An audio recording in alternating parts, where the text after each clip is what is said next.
Hello everybody and welcome. In this video I'm going to show you how to disconnect your HONOR Earbuds X6 from your iPhone.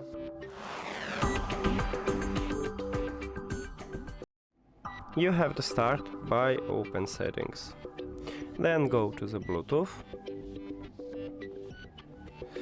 And right here at the device list, click the information icon near to your earbuds. At the third line, we have a button what called Disconnect, but before I tap on it, I will tell you the difference between Disconnect and Unpair. If you select Disconnect and you tap at this button, you will stop Bluetooth connection with your earbuds, but leave it at the device list.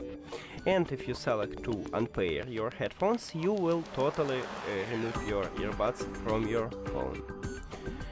Now I click at the disconnect, and as you can see I stop Bluetooth connection but still have it at the device list. So if I tap on it, I can easily reconnect it to my phone.